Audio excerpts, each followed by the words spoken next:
Are you a high W-2 income earner and your accountant is saying there's not much else they can do for you because that's your only source of income? In comes the Airbnb strategy. Using the Airbnb short-term rental strategy, we can actually offset your W-2 income with any losses from real estate. That's right, you heard me right. You may say, wait a minute, real estate losses are passive.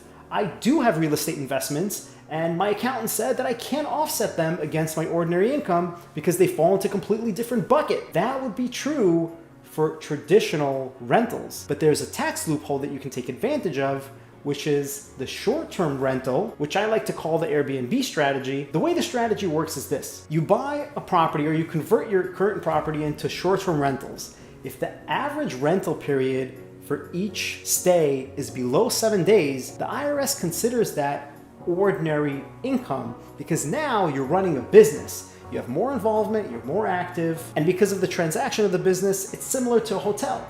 So now you've become a passive landlord to an active business owner.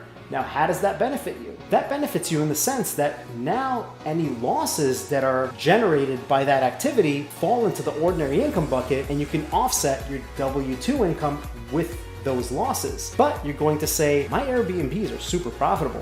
Why would I ever want to do that? What you can do is combine this with a cost segregation study, carving out all the accelerated depreciation of this property and taking a huge deduction in year one and offsetting it against your ordinary income. Now, you do have to participate in the activity on a regular basis, or at least more than anybody else for that business in order to take advantage of the deductions. As long as you're involved in the operations of the business, you can still have other people doing the cleaning, etc. But as long as you're involved in the operation of the business more than anybody else, you can take advantage of that deduction.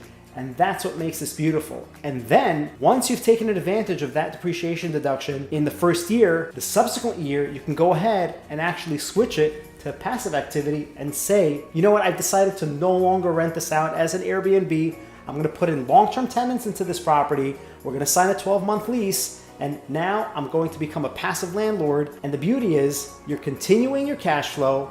You may say, oh, but I've already taken a lot of the depreciation. Now it's going to be income positive and I'm going to be taxed on that income. And the answer is yes, you will. But the income is passive. It's not going to be subject to self-employment tax, just your marginal tax rate. You're still getting cash flow in and you've already taken advantage of those monster depreciation deductions from the cost segregation study when you put it in service as an Airbnb year one. And like magic, you're going to continue to save more money, earn more money, generate some cash flow, and build and grow your wealth. This is the strategy that you can do if you are a high W-2 earner. Don't let your accountant say there's nothing else you can do for you aside from maybe charitable contributions or your mortgage interest deductions, because there are things written into the tax code that you should be able to take advantage of. Contact the tax advisor or tax planner. Make sure they're looking out for your best interest. Follow, like, comment, and share with all your friends who you want to help achieve wealth and growth as well.